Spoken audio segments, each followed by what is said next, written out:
देवयानी ने देखा गौएं लौट आई, उनके साथ कच्छ नहीं आए।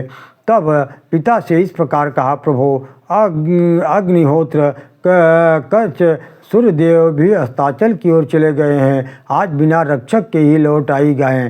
तात कच्छ नहीं दिखाई देता है। पिताजी, अवश्य ही कच्छ या तो मारा गया या पकड़ लिया गया है। आपसे सच कहता हूँ, उसके बिना मैं जीवित नहीं रह सकूँगी।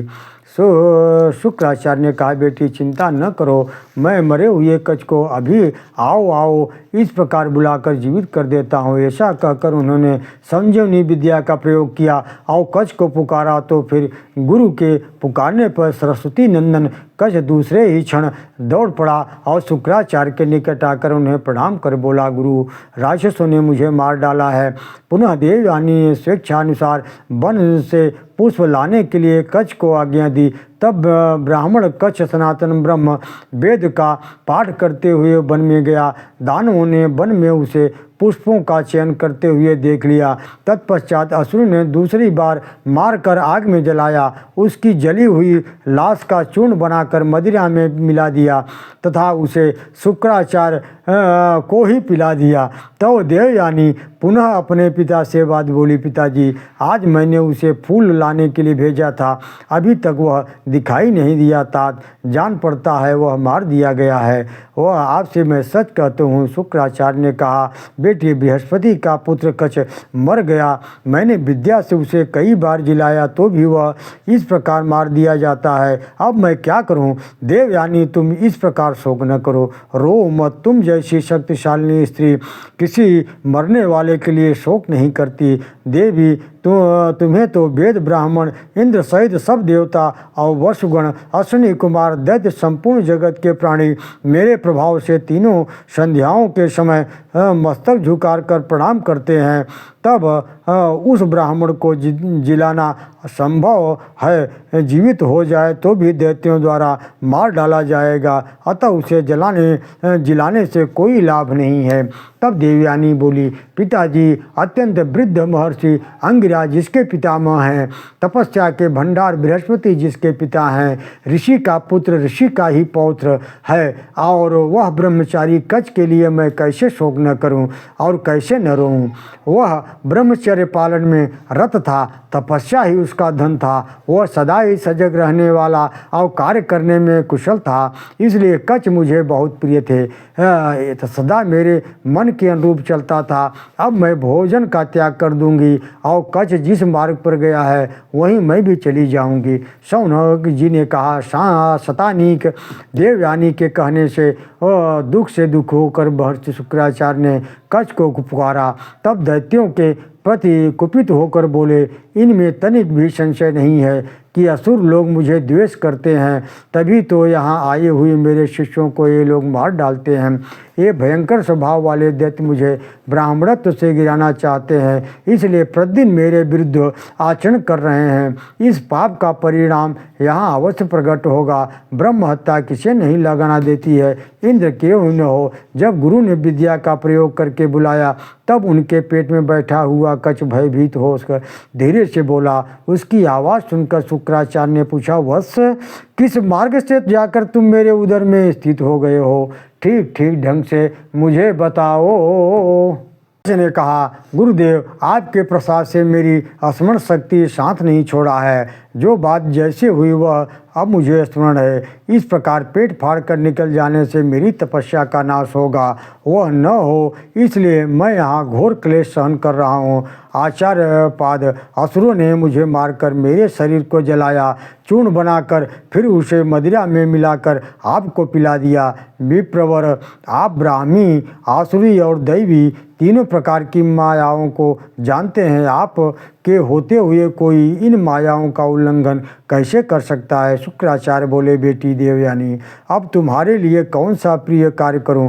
मेरे वध से ही कच्छ का जीवित होना संभव है। मेरे उदर के विदीर्ण करने के अतिरिक्त और कोई ऐसा उपाय नहीं है जिससे मेरे शरीर में बैठा हुआ कच्छ बाहर निकल आए। देवयानी ने कहा, पिताजी, कच्छ का नाश और आपका वध, ये दोनों ही शोक अग्नि के समान मुझे जला देंगे। कच्छ के नष्ट होने पर ही मुझे शांति नहीं मिलेगी और आपके मरने पर भी मैं जीवित नहीं रह सकूंगी। शुक्राचार्य बोले, बृहस्पति के पुत्र कच, अब तुम सिद्ध हो गए हो, क्योंकि तुम देवयानी के भक्त हो और वह तुम्हें चाहती है। यदि कच के रूप में तुम इंद्र नहीं हो तो मुझे मृत संजीवनी विद्या ग्रहण करो। केवल एक ब्राह्मण को छोड़कर दूसरा कोई ऐसा नहीं है जो मेरे पेट से पुनः जीवित निकल सके, इसलिए तुम विद्या ग्रहण करो। तात मेरे इस शरीर से जीवित निकलकर मेरे लिए पुत्र के तुल्य हो मुझे पुनः जिला देना। मुझे गुरु से विद्या प्राप्त करके विद्वान हो जाने पर भी मेरे प्रति धर्मयुक्त दृष्टि से ही हमेशा देखना। शौनक जी कहते हैं, शतानिक गुरु से संजीवनी विद्या प्राप्त करके विप्रवर कच्छ तत्काल ही महर्षि शुक्राचार्य के पेट को फाड़ करके ठीक उसी तरह निकल आए जैसे दिन बीतने पर पूर्णिमा की संध्या के समय हिमालय पर्वत के श्वेत शिखर को भेद कर चंद्रमा प्रकट हो जाते हैं।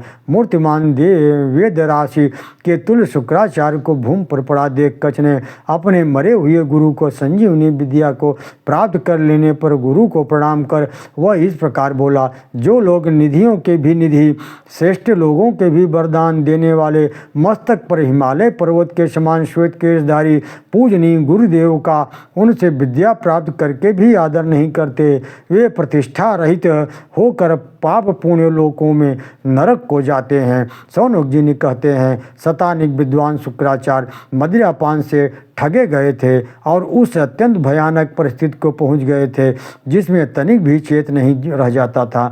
मदिरा से मोहित होने के कारण ही वे उस समय अपने मन के अनुकूल चलने वाले प्रिय शिष्य ब्राह्मण कुमार कच्छ को भी पी गए थे। यह सब देख और सोच कर वे महानुभाव कविपुत्र शुक्र कुपित हो उठे। मदिरापान के प्रति उनके मन में क्रोध और घृणा का भाव हो जाग उठा। उन्होंने ब्राह्मणों का हित करने की इच्छा से स्वयं इस प्रकार घोषणा की।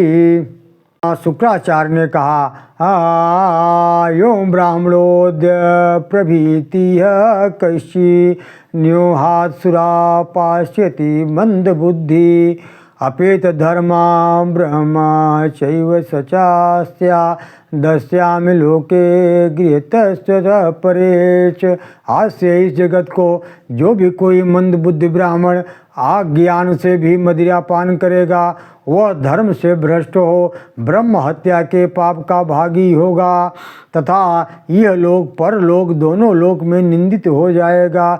धर्मशास्त्रों में ब्राह्मण धर्म की जो सीमा निर्धारित की गई है उसी में मेरे द्वारा स्थापित की हुई इस यह मर्यादा भी रहे और संपूर्ण लोकों में मान्य हो। साधु पुरुष ब्राह्मण गुरुओं के समीप अध्ययन करने वाले शिष्य देवता और समस्त जगत के मनुष्य मेरी बांधी हुई इस मर्यादा को भी अच्छी तरह से सुन लें। सज्जनों, तभी से ब्राह्मणों को यह जो है नहीं करना चाहिए। यह जो है शुक्राचार्य ने श्राप दिया था कि जो ब्राह्मण मदिरापान मांस आदि का भक्षण करेगा वह अपने ब्रह्म हत्या के पाप का भागी होगा। शौनक जी कहते हैं, ऐसा कहकर तपस्या की निधियों की निधि अप्रमेय शक्तिशाली महानुभाव शुक्राचार्य ने दैव्य ने जिनकी बुद्धि को मोहित कर दिया था उन दानवों को बुलाया और इस प्रकार कहा। शुक्राचार्य ने कहा, दानवों तुम सब बड़े मूर्ख हो, मैं तुम्हें बतलाए देता हूँ। महात्मा कच्छ मुझसे समझनी विद्या पाकर सिद्ध हो गया है, इसका प्रभाव मेरे ही समान है। यह ब्राह्मण स्वरूप ब्रह्म स्वरूप है। शौनक जी ने कहते हैं, कच्छ ने इस प्रकार 1000 वर्षों तक गुरु के समीप रहकर अपना व्रत पूरा कर लिया। तब गुरु से घर जाने की अनुमति मिल जाने पर उसने देवलोक में जाने का विचार किया। सज्जनों, इस तरह से मत्स्य महापुराण के सोमवंश वर्णन में प्रसंग में ययातिचरित नामक यह अध्याय यहीं समाप्त होता है। मैं पुनः आप लोगों के बीच में तुरंत जो है अगले अध्याय को लेकर प्रस्तुत हो रहा हूँ। तब तक के लिए मुझे ओम नमो भगवते वासुदेवाय।